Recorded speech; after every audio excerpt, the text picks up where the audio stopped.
പരിശുദ്ധ പിതാവ് ഫ്രാൻസിസ് മാർപ്പാപ്പയുടെ ബഹ്റിൻ സന്ദർശനം അന്താരാഷ്ട്ര തലത്തിൽ ശ്രദ്ധിക്കപ്പെട്ട ഒന്നാണ്. ബഹ്റിൻ സന്ദർശിക്കുന്ന ആദ്യ മാർപ്പാപ്പയാണ് ഫ്രാൻസിസ് പാപ്പ. വധശിക്ഷയെക്കുറിച്ച് തിരുത്തി സംസാരിച്ചാണ് മാർപ്പാപ്പ തൻ്റെ സന്ദർശനം ബഹ്റിൻ്റെ മണ്ണിൽ ആരംഭിച്ചത് തന്നെ. ആഘോഷപൂർവകമായ എതിരേൽപ്പ് രാജ്യം അദ്ദേഹത്തിന് നൽകുകയും ചെയ്തു. സന്ദർശന വേളയിൽ കിഴക്കും പടിഞ്ഞാറും തമ്മിലുള്ള സഹവർത്തിത്വം എന്ന വിഷയത്തിൽ ഊന്നി സംഘടിപ്പിക്കപ്പെട്ട ഒരു സമ്മിറ്റിനെ അഭിസംബോധന ചെയ്യവേ വിശ്വാസത്തെ പ്രതി അക്രമം അഴിച്ചുവിടുന്നവർക്കെതിരെ യഥാർത്ഥ മതവിശ്വാസികൾ നിലപാടുകൾ എടുക്കണം എന്ന് പാപ്പ ആവശ്യപ്പെട്ടതും അന്താരാഷ്ട്ര തലത്തിൽ ഏറെ ശ്രദ്ധിക്കപ്പെട്ടു. ഒരു മതം യഥാർത്ഥത്തിൽ സമാധാനത്തിൻ്റെ മതം ആകണമെങ്കിൽ അത് കേവലം അവകാശവാദങ്ങൾക്കപ്പുറം വിശ്വാസത്തെ പ്രതി അക്രമങ്ങൾ നടത്തുന്നവരെ തള്ളിപ്പറയുന്ന നിലപാടുകൂടി ആവണം എന്ന് മാർപ്പാപ്പ ഉദ്ബോധിപ്പിച്ചു. സമാധാനത്തിൻ്റെ മതം എന്നവകാശപ്പെടുന്ന ഇസ്ലാമിക മതത്തിലെ തീവ്ര ചിന്തകളുള്ളവർ പുലർത്തുന്ന നിലപാടുകളെക്കുറിച്ചാണ് പാപ്പ സൂചിപ്പിച്ചത്.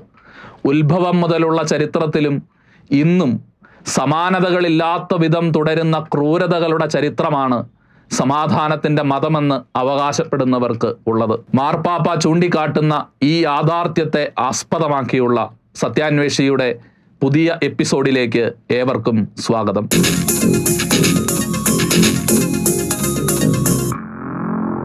സമാധാനത്തിൻ്റെ മതമെന്ന് പ്രഖ്യാപിച്ചാൽ പോരാ, പ്രസ്തുത മതത്തെ നിന്ദിക്കും വിധം ആക്രമണം നടത്തുന്നവരെ ഒറ്റപ്പെടുത്തുകയും ആക്രമണങ്ങളെ അപലപിക്കുകയും വേണം. തീവ്രവാദത്തിൽ നിന്നും അസഹിഷ്ണുതയിൽ നിന്നും സ്വയം അകലം പാലിക്കുന്നത് മാത്രം പോരാ, മറിച്ച് നാം അവർക്കെതിരെ നിൽക്കുകയും വേണം. വിവിധ രാജ്യങ്ങളിൽ നിന്നെത്തിയ വിവിധ മതനേതാക്കളുടെ സാന്നിധ്യത്തിലാണ് പാപ്പ ഈ വാക്കുകൾ പറയുന്നത്. സ്വാർത്ഥ താല്പര്യങ്ങളും യുദ്ധവും മുന്നിട്ട് നിൽക്കുന്ന ലോകത്തിൽ മതനേതാക്കൾക്ക് മനുഷ്യകുലത്തെ ശുശ്രൂഷിക്കാൻ കടമയുണ്ട് എന്നും അദ്ദേഹം കൂട്ടിച്ചേർത്തു. യുദ്ധത്തെ തള്ളിപ്പറഞ്ഞ പാപ്പ യഥാർത്ഥ മതസ്വാതന്ത്ര്യത്തിൻ്റെ ആവശ്യകതയും ശക്തമായ രീതിയിൽ അവതരിപ്പിച്ചു. ആരാധിക്കാൻ അനുമതി നൽകുന്നതും ആരാധനാ സ്വാതന്ത്ര്യം അംഗീകരിക്കുന്നതും മാത്രം പോരാ, മറിച്ച് യഥാർത്ഥമായ മതസ്വാതന്ത്ര്യം കൈവരിക്കേണ്ടത് അനിവാര്യതയാണ്. ഒരു സമൂഹമെന്നല്ല, ഓരോ മതസമൂഹവും ഇക്കാര്യത്തിൽ ആത്മപരിശോധന നടത്താൻ വിളിക്കപ്പെട്ടിരിക്കുന്നു. ഏതെങ്കിലും തരത്തിലുള്ള മതപരമായ ബലപ്രയോഗം ദൈവത്തിന് നിരക്കാത്തതാണ്. നിർബന്ധ സ്വഭാവമുള്ള മതം ഒരു വ്യക്തിയെയും ദൈവവുമായുള്ള ബന്ധത്തിലേക്ക് എത്തിക്കില്ല എന്ന ബഹ്റിൻ പ്രഖ്യാപനം ഉദ്ധരിച്ചുകൊണ്ട് മാർപ്പാപ്പ ഇക്കാര്യങ്ങളെല്ലാം വിശദീകരിക്കുകയാണ് ചെയ്തത്. സംഘർഷങ്ങൾ ഉടലെടുക്കുമ്പോൾ അതിൽ മറഞ്ഞു കിടക്കുന്ന മറ്റു ദുരിതങ്ങളെ നാം കാണാതിരിക്കരുത്. ഭൂമിയിലെ ഭൂരിഭാഗം ജനങ്ങളും അനുഭവിക്കുന്ന അനീതി, പട്ടിണി, കാലാവസ്ഥാ വ്യതിയാനം കൊണ്ടുണ്ടാകുന്ന ദുരന്തങ്ങൾ എന്നിവ നമ്മുടെ പൊതുഭവനത്തെ വേണ്ടത്ര പരിരക്ഷിക്കാത്തതിൻ്റെ അടയാളങ്ങളാണ് എന്നും ഇത്തരം കാര്യങ്ങളിൽ മതനേതാക്കൾ തീർച്ചയായും പ്രതിബദ്ധതയുള്ളവരും മാതൃകകളുമാകണം എന്നും മാർപ്പാപ്പ പറഞ്ഞു. സ്ത്രീകൾക്ക് നൽകേണ്ട അംഗീകാരം, കുട്ടികളുടെ മൗലികാവകാശങ്ങളുടെ സംരക്ഷണം എന്നിങ്ങനെയുള്ള വിഷയങ്ങളും പരാമർശിച്ചുകൊണ്ടാണ് പാപ്പ തൻ്റെ സന്ദേശം അവസാനിപ്പിച്ചത്.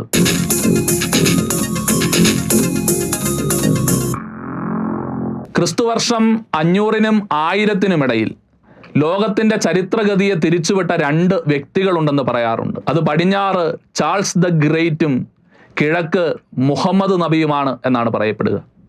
ചാർലിമെയിൻ അഥവാ ചാൾസ് ദ ഗ്രേറ്റ് യൂറോപ്പിലെ ക്രിസ്തു മതത്തിൻ്റെ വളർച്ചയുടെ പ്രതീകമായും മുഹമ്മദ് നബി ഏഷ്യയിലെ ക്രിസ്തു മതത്തിൻ്റെ തകർച്ചയുടെ പ്രതീകവുമായിട്ടാണ് ചരിത്രം രേഖപ്പെടുത്തുന്നത്. ക്രിസ്തീയ വിശ്വാസം പിറന്നു വീണതും പിച്ചവെച്ച് വളർന്നതുമായ ഏഷ്യയിൽ ക്രൈസ്തവ വിശ്വാസത്തിന് കടുത്ത പ്രഹരമേൽപ്പിച്ചുകൊണ്ടാണ് ഇസ്ലാം പ്രബലപ്പെട്ടത് എന്നത് നിഷേധിക്കാനാവാത്ത ഒരു ചരിത്ര സത്യമാണ്. ഈജിപ്ത്, സിറിയ, പലസ്തീന, ഇന്ന് തുർക്കി എന്നറിയപ്പെടുന്ന ഏഷ്യ മൈനർ, മെസൊപ്പൊട്ടോമിയ എന്നിവിടങ്ങളിൽ 7-ാം നൂറ്റാണ്ടിൽ മിക്കവാറും എല്ലാവരും തന്നെ ക്രൈസ്തവരായിരുന്നു. അവിടങ്ങളിൽ ഉണ്ടായിരുന്ന ക്രൈസ്തവരൊക്കെ എവിടെ പോയി എന്നും അവരുടെ ആരാധനാലയങ്ങൾക്ക് എന്ത് സംഭവിച്ചുവെന്നും അന്വേഷിക്കുമ്പോൾ മതത്തിൻ്റെ പേരിൽ അരങ്ങേറിയ അനേകം അതിക്രമങ്ങളിലേക്ക് നമ്മൾ എത്തിച്ചേരും. 7-ാം നൂറ്റാണ്ടിൽ മാത്രം ആരംഭം കുറിക്കുന്ന ഇസ്ലാം മതം 1-ാം നൂറ്റാണ്ട് മുതൽ ലോകമെമ്പാടും പ്രഘോഷിക്കപ്പെട്ട ക്രൈസ്തവ വിശ്വാസത്തെ വിഴുങ്ങുന്നത് എങ്ങനെയാണെന്ന് കണ്ണീരോടുകൂടിയല്ലാതെ ആർക്കും പഠിക്കാൻ കഴിയില്ല. ഇസ്ലാം രൂപം കൊള്ളുന്ന ആദ്യ ദശകങ്ങളിൽ തന്നെ 8 പ്രധാന യുദ്ധങ്ങളും 18 അധിനിവേശങ്ങളും 38 സൈന്യാക്രമണങ്ങളും മുഹമ്മദ് തന്നെ നടത്തിയിരുന്നു. ബൈസന്റൈൻകാരുമായുള്ള 636 ആദ്യത്തെ ഏറ്റുമുട്ടലായ യാർമുക് യുദ്ധത്തിൽ വെച്ച് അറബികൾ അവരെ തോൽപ്പിച്ചു. ഖദീസിയായിൽ വെച്ച് പേർഷ്യക്കാരെയും തോൽപ്പിച്ചു. മിശിഹായുടെ സ്മരണകളുള്ള ക്രൈസ്തവ ലോകത്തിൻ്റെ വിശുദ്ധ നഗരമായ ജെറുസലേമിൽ യഹൂദ ക്രൈസ്തവ ദേവാലയങ്ങൾ നിലനിന്നിരുന്ന അതേ സ്ഥാനത്ത് 7-ാം നൂറ്റാണ്ടിൽ തന്നെ ഉമർ മോസ്ക് പണി കഴിപ്പിച്ചു. അറബികളുടെ അക്രമാസക്തവും രക്തരൂക്ഷിതവുമായ യുദ്ധത്തിൽ കീഴടങ്ങിയ ക്രിസ്ത്യൻ നഗരങ്ങളുമായി അവർ സന്ധി ചെയ്തു. 40,000 ക്രിസ്ത്യാനികളുമായി നജ്രനിൽ മുഹമ്മദ് തന്നെ ആരംഭം കുറിച്ച ഉടമ്പടി ബന്ധമാണ് പാക്ട് ഓഫ് ഒമർ എന്ന് പറയപ്പെടുന്നത്. അത് ഒമറും തുടർന്നു. പക്ഷേ ആദ്യം സ്വന്തം നഗരങ്ങളിൽ തുടരാൻ ക്രൈസ്തവരെ ഒമർ അനുവദിച്ചിരുന്നുവെങ്കിലും അധികകാലം കഴിയുന്നതിന് മുമ്പ് ഒമർ തന്നെ അവരെ മെസപ്പൊട്ടോമിയയിലേക്ക് ഓടിച്ചു വിട്ടു. അറബികളെല്ലാം മുസ്ലിങ്ങളായിരിക്കണം എന്ന നിർബന്ധ നിയമം കൊണ്ടുവന്നു. അതിനെ തുടർന്ന് അറബി ക്രിസ്ത്യാനികളെല്ലാം മുസ്ലിങ്ങളാകാതെ യാതൊരു തരവുമില്ലെന്നായി. കുട്ടികളെ മാമോദിസ മുക്കാൻ പാടില്ല എന്ന് നിയമം വന്നു. ക്രമേണ അറബികളെല്ലാം അങ്ങനെ മുസ്ലിങ്ങളായി തീർന്നു. ഒമറിന്റെ കാലത്ത് തന്നെ ക്രിസ്ത്യാനികൾക്കുമേൽ നികുതി ഭാരവും സാമൂഹ്യ അസമത്വങ്ങളും അടിച്ചേൽപ്പിക്കപ്പെട്ടിരുന്നു. പ്രതിഷേധിക്കാൻ അവർക്ക് അവകാശമില്ലായിരുന്നു. മുസ്ലിം നിയമം എല്ലാവരുടെ മേലും നടപ്പിലാക്കുകയും മുസ്ലിം അല്ലാത്തവരെ 2-ാം തരം പൗരന്മാരായി കണക്കാക്കുകയും ചെയ്തു. ഇസ്ലാമിനെ വിമർശിക്കാൻ പാടില്ല, മുസ്ലിം സ്ത്രീയെ വിവാഹം കഴിക്കാൻ പാടില്ല, മുസ്ലിമിനെ ക്രിസ്ത്യാനിയാക്കാൻ പാടില്ല, മുസ്ലിം പട്ടണങ്ങളിൽ ക്രിസ്തീയ കുരിശ് പ്രദർശിപ്പിക്കാൻ പാടില്ല, പുതിയ പള്ളി പണിയാൻ പാടില്ല, പള്ളി മണി അടിക്കാൻ പാടില്ല, യേശുക്രിസ്തുവിനെ പറ്റി മുസ്ലിമിനോട് സംസാരിക്കാൻ പാടില്ല എന്നിങ്ങനെ വിവേചനം നിറഞ്ഞ അനേകം നിയമങ്ങൾ ആ കാലഘട്ടം മുതൽ പ്രാബല്യത്തിൽ വന്നു. അധിനിവേശത്തിൻ്റെ തേരോട്ടത്തിൽ മുസ്ലിം ക്രൂരതകൾക്ക് കീഴെ ഞെരിഞ്ഞമർന്നവർ നിരവധിയായിരുന്നു. മുഹമ്മദിലൂടെ അള്ളാഹ് വെളിപ്പെടുത്തി എന്ന് പറയപ്പെടുന്ന നിയമം അനുസരിക്കുന്ന ദാറുൽ ഇസ്ലാമും ഇസ്ലാമിക നിയമത്തിന് വിധേയമാകേണ്ട ദാറുൽ ഹർബുമായി ജനങ്ങളെ അവർ വേർതിരിച്ചു. അമുസ്ലിങ്ങളോട് ജിഹാദ് വിശുദ്ധ യുദ്ധം പ്രഖ്യാപിച്ചു. ജനങ്ങളെ മുസ്ലിങ്ങളാക്കി മുസ്ലിം നിയമം നടപ്പാക്കുന്നതിന് വേണ്ടിയിട്ടാണ് ജിഹാദ്. അതിനായി നടന്ന പടയോട്ടങ്ങളിൽ അവർക്ക് കീഴടങ്ങിയ പട്ടണങ്ങളെ അവർ സംരക്ഷിത പ്രജകൾ എന്ന് അല്ലെങ്കിൽ ദിമ്മികൾ എന്നാണ് വിളിച്ചിരുന്നത്. എന്നാൽ ഗ്രാമങ്ങളെ അവർ ഒന്നടങ്കം നശിപ്പിച്ചു. മെസപ്പൊട്ടോമിയൻ പ്രദേശങ്ങളിൽ മുഴുവനായും ഈജിപ്തിലും ബഹ്നേസായിലും ഫായിലും അബുവായിലും ജനങ്ങളെ കൊന്നൊടുക്കി. ശേഷിക്കുന്നവരിൽ ഭയം ജനിപ്പിച്ച് അവർ മുന്നേറി. ഭയചകിതരായവർ സ്വന്തം ഗ്രാമങ്ങൾ വിട്ട് പ്രാണരക്ഷാർത്ഥം ഓടിപ്പോയി. പലസ്തീന കടന്ന് സിലീഷ്യയിലെത്തിയ അറബികൾ അവിടെയുള്ളവരെയും അടിമകളാക്കി. അർമേനിയൻ പ്രദേശത്തേക്ക് അതിക്രമിച്ച് കടന്ന് അവിടെയുള്ളവരെയും നിർബന്ധിച്ച് ഇസ്ലാമിൽ ചേർത്തു. സൈപ്രസ് ആക്രമിച്ച് കൊല്ലയും കൊള്ളിവെപ്പും നടത്തി. ഉത്തരാഫ്രിക്കയിലേക്ക് കടന്ന് കാർത്തേജ് എന്ന് പറയുന്ന നഗരം ആക്രമിച്ച് തകർത്ത് തരിപ്പണമാക്കി. ജനങ്ങളിൽ മിക്കവരെയും കൊന്നു. അനറ്റോളിയൻ പ്രദേശങ്ങളും ഗ്രാമങ്ങളും അഗ്നിക്കിരയാക്കി. പെർഗാമം, സാർദിസ്, ഗാംഗ്ര, നിക്യ ഈ പ്രദേശങ്ങളൊക്കെ ആക്രമിച്ചു. അലെപ്പോ, അന്ത്യോക്യ, സ്റ്റെസിഫൺ, കോൺസ്റ്റാൻസിയ, പാത്തോസ്, ജർണീഷ്യ, സാമസോട്ട എന്നിവിടങ്ങളിലെ ക്രിസ്ത്യാനികളെയും യഹൂദരെയും ഒക്കെ നാടുകടത്തി. കോൺസ്റ്റാന്റിനോപ്പിളിന് ചുറ്റുമുള്ള പ്രദേശങ്ങളിലും തീരദേശ ചന്തകളിലും അവർ കൊള്ളകൾ നടത്തി. അറബികൾക്ക് ശേഷം വന്ന തുർക്കികളും ഈ കൊള്ളയും കൊള്ളിവെപ്പും നാടുകടത്തലും തുടർന്നുകൊണ്ടേയിരുന്നു. 8-ാം നൂറ്റാണ്ടിലെ 2-ാം ഒമറിന്റെ കാലത്ത് ഇസ്ലാമിലേക്കുള്ള പരിവർത്തനം ഈ നാടുകളിലെല്ലാം ധാരാളമായി പ്രോത്സാഹിപ്പിക്കപ്പെട്ടുകൊണ്ടിരുന്നു. മതം മാറുന്നവരുടെ നികുതി ഭാരം അവർ കുറച്ചു. പുതിയ പള്ളികളൊക്കെ ഇടിച്ചു നിരത്തി കളഞ്ഞു. ഇസ്ലാമിലേക്ക് വന്നാൽ ആഘോഷമായ സ്വീകരണം, ക്രിസ്തുമതം സ്വീകരിച്ചാൽ മരണം. ദേശങ്ങളെ തന്നെ മുഴുവൻ ഇസ്ലാമിലേക്ക് പരിവർത്തനപ്പെടുത്തിയ ഈ ചരിത്ര സന്ദർഭങ്ങളെ വിസ്മരിച്ചുകൊണ്ട് എങ്ങനെയാണ് ലോകചരിത്രം മുന്നോട്ട് പോവുക?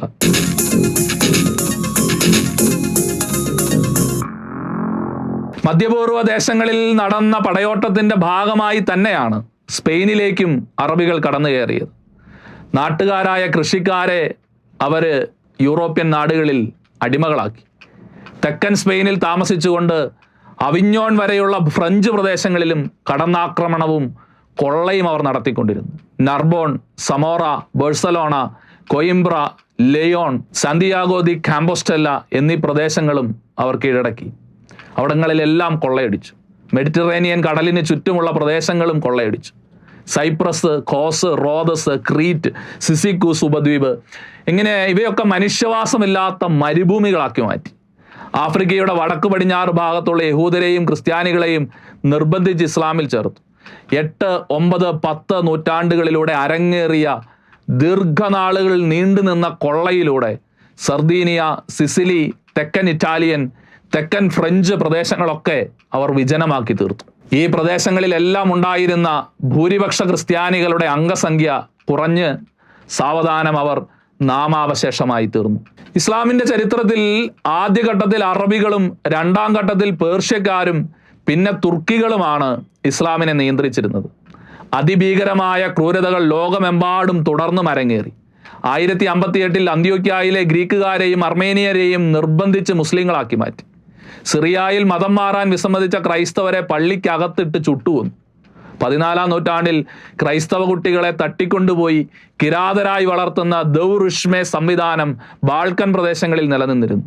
17-ാം നൂറ്റാണ്ടിൽ സൈപ്രസിലെ എല്ലാ പള്ളികളും മോസ്കുകളാക്കി മാറ്റി. 19-ാം നൂറ്റാണ്ട് വരെ ഈ അടുത്ത നാളുകളിൽ ചർച്ചാ വിഷയമായ ഹഗിയ സോഫിയ ദേവാലയം നിലനിൽക്കുന്ന ഈസ്താംബൂളിലെ ഫാനറിൽ ക്രൈസ്തവ ഭവനങ്ങൾ കറുത്ത നിറം പൂശിയിരുന്നു. വീടുകൾ മോടി പിടിപ്പിക്കാനോ നല്ല വസ്ത്രങ്ങൾ ധരിക്കാനോ കുതിരപ്പുറത്ത് യാത്ര ചെയ്യാനോ ഒന്നും ക്രിസ്ത്യാനികൾക്ക് അനുവാദമുണ്ടായിരുന്നില്ല. സുറിയാനി, അർമേനിയൻ, കോപ്റ്റിക് സഭകൾ ശക്തി ക്ഷയിച്ച് ദുർബലമാകുന്നത് ഈ കാലഘട്ടങ്ങളിലാണ്. 7-ാം നൂറ്റാണ്ട് മുതൽ ക്രിസ്തുമതത്തെ കാർന്നു തിന്ന മുസ്ലിം വിവേചനവും പീഡനങ്ങളും മതപരിവർത്തനങ്ങളും ക്രൈസ്തവരുടെ എണ്ണം ഗണ്യമായി കുറച്ചു. സാമൂഹികവും സാമ്പത്തികവും രാഷ്ട്രീയവുമായ അടിച്ചമർത്തലുകളാണ് അവർ നേരിട്ടുകൊണ്ടിരുന്നത്. ഇസ്ലാമിൻ്റെ കീഴിൽ മറ്റൊരു മതത്തിനും വളരാനാവില്ല എന്ന് തന്നെയാണ് പശ്ചിമേഷ്യൻ സഭകളുടെ ചരിത്രം ഇന്ന് ലോകത്തെ പഠിപ്പിക്കുന്നത്.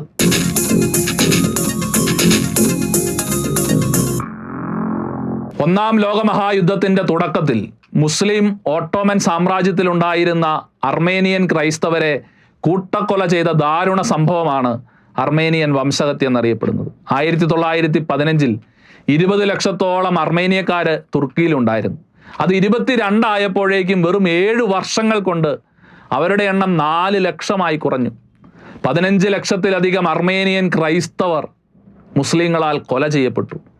1915 ഏപ്രിൽ 24-ലാണ് 20-ാം നൂറ്റാണ്ടിലെ ഈ വംശഹത്യയ്ക്ക് തുടക്കം കുറിക്കുന്നത്. അന്ന് ഇസ്താംബൂളിൽ വെച്ച് രാഷ്ട്രീയക്കാരും ചിന്തകരും കവികളും നേതാക്കളുമായ 600 അർമേനിയൻ പൗരപ്രമുഖരെ തുർക്കികൾ വധിച്ചു. അതിനുശേഷം സാധാരണക്കാരായ അർമേനിയൻ പൗരന്മാരെ വിവിധ രീതികളിൽ അവർ വധിക്കാൻ ആരംഭിച്ചു. പുരുഷന്മാരെ വീടുകളിൽ നിന്ന് വലിച്ചിറക്കി കൂട്ടക്കൊല ചെയ്തു. സ്ത്രീകളെ ക്രൂരമായ ലൈംഗിക പീഡനങ്ങൾക്കിരയാക്കി. സ്ത്രീകളെയും കുട്ടികളെയും ഭക്ഷണവും വെള്ളവും നൽകാതെ മെസപ്പൊട്ടോമിയൻ മരുഭൂമിയിലേക്ക് വിവിധ സംഘങ്ങളായി അയച്ചു. പൊള്ളുന്ന ചൂടേറ്റ് അവരെല്ലാം മരണത്തിന് കീഴടങ്ങി. അവശേഷിച്ചവരെ വെടിവെച്ചു കൊന്നു. അനേകം പേരെ നദികളിലേക്ക് എറിഞ്ഞു കളഞ്ഞു. മലമുകളിൽ നിന്ന് താഴേക്കെറിയലായിരുന്നു മറ്റൊരു രീതി.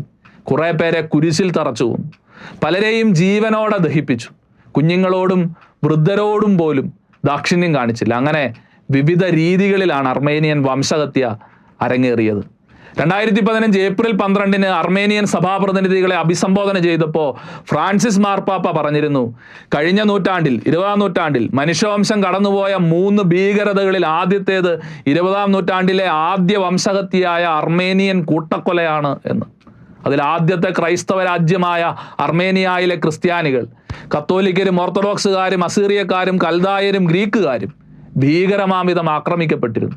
സ്ത്രീകളും പുരുഷന്മാരും സന്യസ്തരും ബിഷപ്പുമാരും വൈദികരും നിഷ്കളങ്കരായ കുഞ്ഞുങ്ങളും ക്രൂരമായ വിധത്തിൽ വധിക്കപ്പെട്ടു. 1915-നും 23-നും ഇടയിൽ 15 ലക്ഷത്തിലധികം വരുന്ന അർമേനിയൻ ക്രൈസ്തവരെ ഒട്ടോമൻ തുർക്കികൾ കൊന്നൊടുക്കിയ വിവേകരഹിതമായ കൂട്ടക്കൊല ഓർമ്മിച്ചിരിക്കേണ്ടത് എല്ലാവരുടെയും കടമയാണെന്നാണ് ഫ്രാൻസിസ് മാർപ്പാപ്പ അന്ന് പറഞ്ഞത്. തിന്മയെ മറച്ചുവെക്കുന്നതും നിരാകരിക്കുന്നതും രക്തം വാർന്നൊലിക്കുന്ന മുറിവിനെ വെച്ച് കെട്ടാത്തതുപോലെയാണെന്ന് പറഞ്ഞാണ് അന്ന് മാർപ്പാപ്പ തൻ്റെ പ്രസംഗം അവസാനിപ്പിച്ചത്.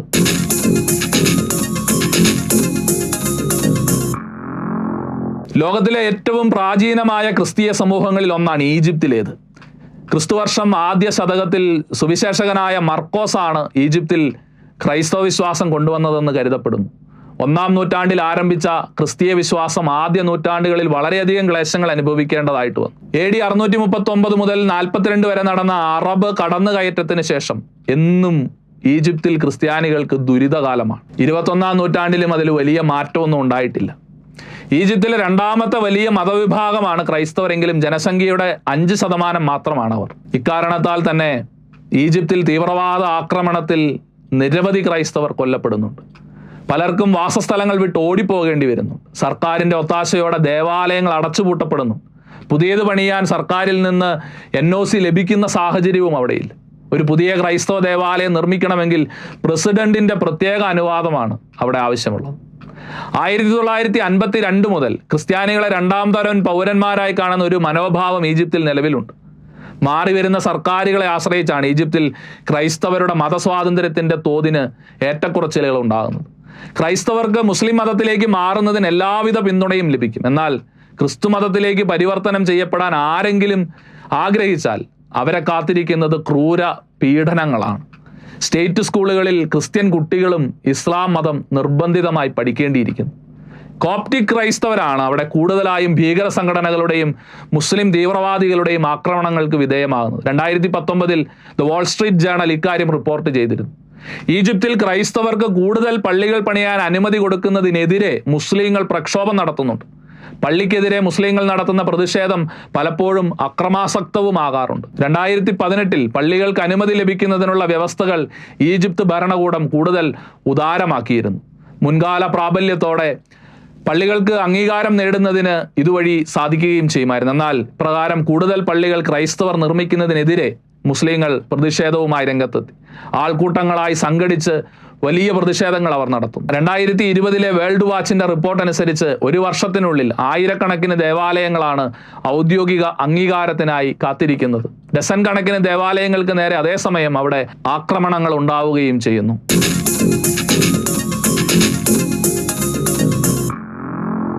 ക്രൈസ്തവ വിശ്വാസത്തിന്റെ തുടക്കം മുതൽ ഇറാനിൽ, അന്നത്തെ പേർഷ്യയിൽ ക്രിസ്തു വിശ്വാസത്തിന്റെ സാന്നിധ്യം ഉണ്ടായിരുന്നു. നടപടി പുസ്തകത്തിലെ 2-ാം അധ്യായം 9-ാം വാക്യത്തിൽ അതിൻ്റെ സൂചനകളുണ്ട്. പെന്തക്കുസ്താ ദിനം സമാഗതമായപ്പോൾ അവർ എല്ലാവരും ഒരുമിച്ച് കൂടിയിരിക്കുകയായിരുന്നു. പാർത്തിയക്കാരും മേദിയക്കാരും എലാമിയക്കാരും മെസപ്പൊട്ടോമിയൻ നിവാസികളും യൂദയായാലും കപ്പദോക്കിയായാലും എന്നൊക്കെ പറഞ്ഞു പോകുന്ന വാചകം ഇവിടെ പരാമർശിക്കുന്ന പാർത്തിയക്കാർ പാർത്തിയായിൽ നിന്നുള്ളവരാണ്. പാർത്തിയ ഇന്നത്തെ ഇറാന്റെ ഭാഗമാണ്. BC 247 മുതൽ AD 224 വരെ നീണ്ടുനിന്ന പാർത്തിയൻ സാമ്രാജ്യം ഇന്നത്തെ ഇറാനിലാണ്. A brief history of Christianity in Iran എന്ന ലേഖനത്തിൽ മസുമെ പ്രൈസ് രേഖപ്പെടുത്തിയിരിക്കുന്നത് ക്രിസ്തുമതം ഇറാനിൽ വന്നു ചേർന്നത് പാർത്തിയൻ കാലഘട്ടത്തിലാണ് എന്നാണ്. എന്നുവെച്ചാൽ നടപടി പുസ്തകത്തിലുള്ള സൂചന പോലെ തുടക്കത്തിൽ തന്നെ പേർഷ്യയിൽ ക്രിസ്തുമതം വന്നു ചേർന്നിരുന്നു. അതേ ലേഖനത്തിൽ തന്നെ 5-6 നൂറ്റാണ്ടുകളിൽ പേർഷ്യൻ സഭയിൽ 230 മെത്രാന്മാർ ഉണ്ടായിരുന്നുവെന്നും അദ്ദേഹം ചൂണ്ടിക്കാട്ടുന്നു. ആദ്യ കാലഘട്ടത്തിലെ പേർഷ്യൻ ഭരണാധികാരികളിൽ നിന്നും ക്രിസ്ത്യാനികൾക്ക് നല്ല അനുഭവമായിരുന്നില്ല ഉണ്ടായിരുന്നത്. മർദ്ദനങ്ങളും പീഡനങ്ങളും ഉണ്ടായിരുന്നു. ഇസ്ലാമിൻ്റെ വരവോടെയും കീഴടക്കലോടെയും മതമർത്തനം അതിൻ്റെ പൂർണ്ണതയിലെത്തി. ഇന്ന് നൂറ്റാണ്ടുകൾ കടന്നുപോയിട്ടും ക്രൈസ്തവർക്ക് നേരെ ഭരണകൂടത്തിൻ്റെ വേട്ടയാടലുകൾ ഒരു തുടർ കഥയാണ്. അക്രൈസ്തവരുമായി സുവിശേഷം പങ്കുവെക്കുന്നതും പാഴ്സി ഭാഷയിലുള്ള ബൈബിൾ കൈവശം വെക്കുന്നതും പ്രാർത്ഥനാ കൂട്ടായ്മകൾ സംഘടിപ്പിക്കുന്നതും ക്രിസ്ത്യൻ സാഹിത്യം പ്രചരിപ്പിക്കുന്നതുമെല്ലാം ഇറാനിൽ കുറ്റകരമാണ്. ഇസ്ലാമിൽ നിന്നും പരിവർത്തനം ചെയ്തവരാണ് ഇറാനി ക്രൈസ്തവരിലെ ഭൂരിപക്ഷവും. എങ്കിലും അവർക്ക് തങ്ങളുടെ വിശ്വാസം രഹസ്യമാക്കി വെക്കേണ്ട അവസ്ഥയാണെന്നുള്ളത്. കാരണം 1979 വിപ്ലവത്തിന് ശേഷം ക്രിസ്തു മതത്തിലേക്ക് മതപരിവർത്തനം നടത്തുന്ന മുസ്ലിങ്ങളെ അറസ്റ്റ് ചെയ്യുകയും ക്രൂരപീഡനങ്ങൾക്ക് വിധേയരാക്കുകയും ചിലപ്പോൾ കൊന്നുകളയുകയും തന്നെ ചെയ്യുന്ന ഒരു പ്രവണത ആ നാട്ടിലുണ്ട്. ദേശീയ സുരക്ഷയ്ക്കെതിരായ പ്രവർത്തനങ്ങൾ നടത്തി എന്ന പേരിലാണ് അറസ്റ്റും ശിക്ഷയും ഒക്കെ നടപ്പിലാക്കുന്നത്. അസീറിയൻ അർമേനിയൻ വിഭാഗത്തിലുള്ള ക്രൈസ്തവർക്ക് വിശ്വാസം പരസ്യമായി പ്രകടിപ്പിക്കാനുള്ള അനുവാദമുണ്ടെങ്കിലും അവരും വിവേചനം നേരിടുന്നുണ്ട്. എന്നാൽ ഇറാന്റെ ജനസംഖ്യയുടെ വെറും 1% മാത്രം വരുന്ന ക്രൈസ്തവ സമൂഹത്തോടുള്ള ജനങ്ങളുടെ ആഭിമുഖ്യം വർദ്ധിച്ചു വരുന്നത് രാജ്യത്തെ ഇസ്ലാമിക ഭരണകൂടത്തെ അസ്വസ്ഥരാക്കുകയും ചെയ്യുന്നുണ്ട്.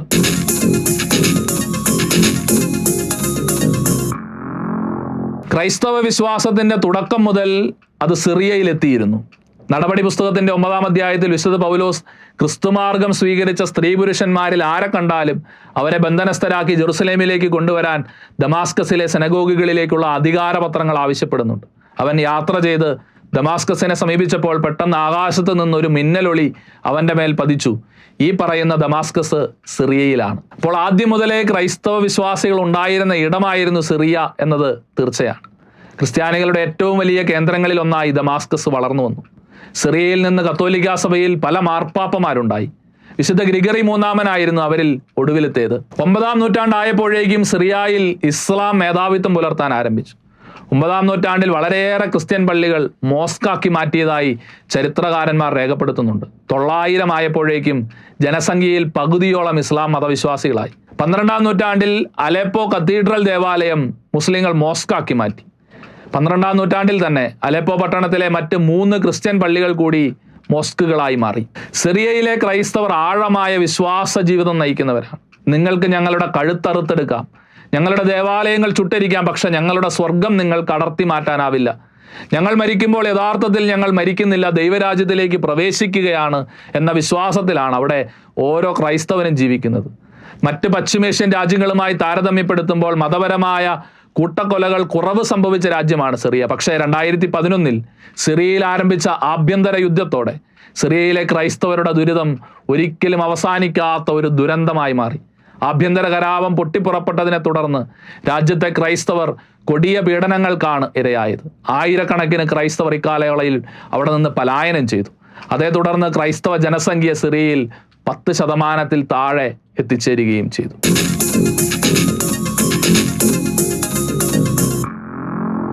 15-16 നൂറ്റാണ്ടുകളിൽ പോർച്ചുഗലിൽ നിന്നുള്ള അഗസ്റ്റീനിയൻ കപ്പൂച്ചിൻ മിഷണറിമാരാണ് നൈജീരിയയിൽ ക്രൈസ്തവ വിശ്വാസത്തിന്റെ വിത്തുകൾ പാകിയത്. 200 മില്യൺ ജനങ്ങളുള്ളതിൽ ഏതാണ്ട് 46% ക്രൈസ്തവ വിശ്വാസികളാണ് നൈജീരിയയിലുള്ളത്. എല്ലാ ക്രൈസ്തവ വിഭാഗങ്ങളും അവിടെയുണ്ട്. ആഫ്രിക്കൻ രാജ്യങ്ങളിൽ ഏറ്റവും അധികം ക്രിസ്ത്യാനികളുള്ളത് നൈജീരിയയിലാണെന്നാണ് പഠനങ്ങൾ പറയുക. പക്ഷേ ഇപ്പോൾ ബൊക്കോ ഹറാം, ഫുലാനി ജിഹാദിസ്റ്റുകളുടെ ക്രൂരമായ പ്രവർത്തനങ്ങൾ അവിടെയെല്ലാം ക്രൈസ്തവരെ തുടച്ചു നീക്കിക്കൊണ്ടിരിക്കുകയാണ്. നൈജീരിയയുടെ വടക്കൻ ഭാഗങ്ങളിലെ മധ്യബെൽറ്റിലെ ക്രൈസ്തവർ അവരും ഇസ്ലാമിക തീവ്രവാദ ഗ്രൂപ്പുകളായ ഫുലാനി ഹെഡ്സ്മെൻ, ബൊക്കോ ഹറാം എന്നിവരുടെ അതിക്രമങ്ങളിൽ നിരന്തരമായ തിക്തഫലങ്ങൾ അനുഭവിച്ചുകൊണ്ടിരിക്കുന്നവരാണ്. അവരുടെ ദയയില്ലാത്ത ആക്രമണങ്ങൾ ക്രിസ്ത്യാനികളുടെ ജീവനും സ്വത്തിനും വലിയ നഷ്ടം വരുത്തുന്നു. അവരുടെ ഭൂമിയും ഉപജീവന മാർഗങ്ങളും ഇല്ലാതാക്കപ്പെടുന്നതോടൊപ്പം തന്നെ ക്രൈസ്തവ കുട്ടികൾക്കും യുവജനങ്ങൾക്കും വിദ്യാഭ്യാസത്തിനുള്ള സാഹചര്യങ്ങൾ പോലും നിഷേധിക്കപ്പെടും. ഉപദ്രവിക്കപ്പെടുമെന്നോ കൊല്ലപ്പെടുമെന്നോ ഭയന്ന് സാധാരണ ഇവരിൽ പലരും രഹസ്യ കേന്ദ്രങ്ങളിൽ താമസിക്കുകയും പുറത്തിറങ്ങേണ്ട സാഹചര്യം ഉണ്ടാകുമ്പോൾ ഇസ്ലാം മതവിശ്വാസികളെ പോലെ വസ്ത്രം ധരിച്ച് പുറത്തിറങ്ങുകയുമാണ് ചെയ്യുന്നത്.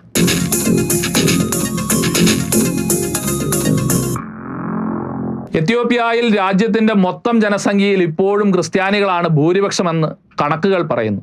An island of Christianity in a sea of ഇസ്ലാം.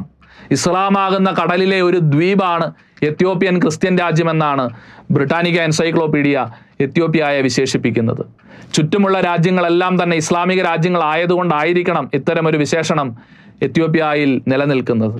33% അവിടെ മുസ്ലിം വിശ്വാസികളുള്ളത്. പക്ഷേ യഥാർത്ഥത്തിൽ മുസ്ലിങ്ങളാണ് കൂടുതലെന്നും ലോകരാജ്യങ്ങളുടെ മുമ്പിൽ ക്രിസ്ത്യാനികളാണ് ന്യൂനപക്ഷമെന്നും അവതരിപ്പിക്കാൻ വേണ്ടി എത്യോപ്യൻ ഗവൺമെൻറ് ഇക്കാര്യം മറച്ചുവെക്കുന്നതാണ് എന്നുമൊക്കെ വാദിക്കുന്നവരുണ്ട്. ഏതായാലും മുസ്ലിങ്ങൾ ഭൂരിപക്ഷമായാലും ന്യൂനപക്ഷമായാലും അവരിലെ തീവ്രവാദികൾ ക്രിസ്ത്യാനികളെ പീഡിപ്പിക്കുന്നു എന്നത് ഒരു യാഥാർത്ഥ്യമാണ്. ചരിത്രത്തിലെ മറ്റേതൊരു സമയത്തെക്കാളും ക്രിസ്ത്യാനികൾ ദുരിതമനുഭവിക്കുന്ന ഒരു സമയമാണ് ഇപ്പോൾ എത്യോപ്യയിലുള്ളത്.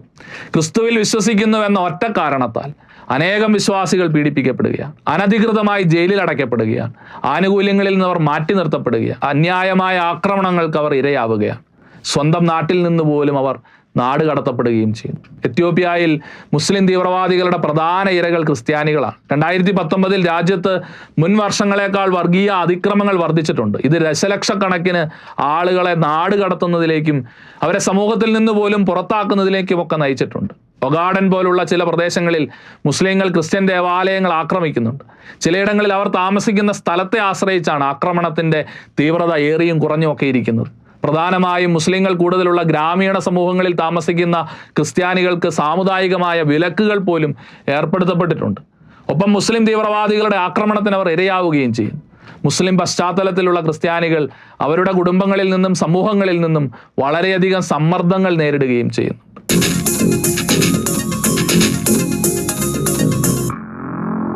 കൊലയും കൊള്ളയും കൊള്ളിവെപ്പുമായി ചരിത്രത്തിൽ നടന്ന ക്രൈസ്തവ വിരുദ്ധമായ നീച മുന്നേറ്റങ്ങളുടെ ഇങ്ങേ തലക്കൽ ഈ 21-ാം നൂറ്റാണ്ടിൽ എത്തുമ്പോഴും അവസാനിക്കാത്ത രക്തച്ചൊരിച്ചിലിന് വിധേയമാകുന്ന ക്രൈസ്തവ കൂട്ടായ്മകൾ ലോകത്തെമ്പാടുമുണ്ട് എന്ന് ഓർമ്മിപ്പിക്കാൻ ഏതാനും ഉദാഹരണങ്ങൾ മാത്രമാണ് ഇതുവരെ ചൂണ്ടിക്കാട്ടിയത്. പറയാനാണെങ്കിൽ ഇനിയും ധാരാളമുണ്ട്.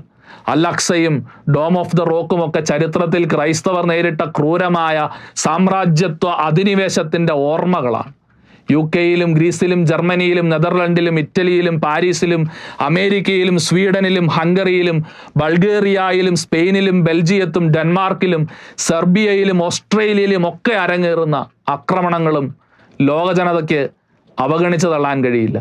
ലിബിയയിൽ തൊഴിൽ തേടിയെത്തിയ 21 കോപ്റ്റിക് ക്രൈസ്തവരുടെ രക്തം കൊണ്ട് മെഡിറ്ററേനിയൻ കടൽ ചുവപ്പിച്ചതടക്കമുള്ള കിരാതകൃത്യങ്ങൾ ക്രൈസ്തവ മനസാക്ഷി മിശിഹായുടെ സ്നേഹസുവിശേഷത്തിൽ ആശ്രയമർപ്പിച്ചുകൊണ്ട് ഉൾക്കൊള്ളുന്ന സഹനങ്ങളാണ്.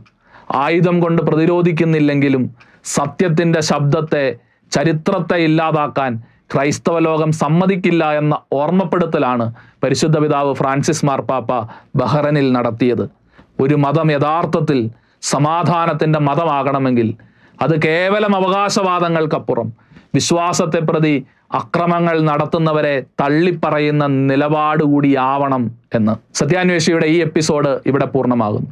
തമസ്കരിക്കപ്പെടുകയും വളച്ചൊടിക്കപ്പെടുകയും ചെയ്യുന്ന സത്യങ്ങളും നിഷേധിക്കപ്പെടുന്ന നീതിക്ക് പിന്നിലെ ഗൂഢാലോചനകളും സത്യസഭയുടെ മായം ചേർക്കാത്ത പ്രബോധനങ്ങളും സത്യത്തോട് മാത്രം കൂറുപുലർത്തുന്ന നിലപാടുകളുമായി സത്യാന്വേഷി വീണ്ടും അടുത്തയാഴ്ച. നിങ്ങളുടെ അഭിപ്രായങ്ങളും നിർദ്ദേശങ്ങളും താഴെ കാണുന്ന ഇമെയിലിൽ ഞങ്ങൾക്ക് എഴുതുക. സത്യം നിങ്ങളെ സ്വതന്ത്രരാക്കട്ടെ.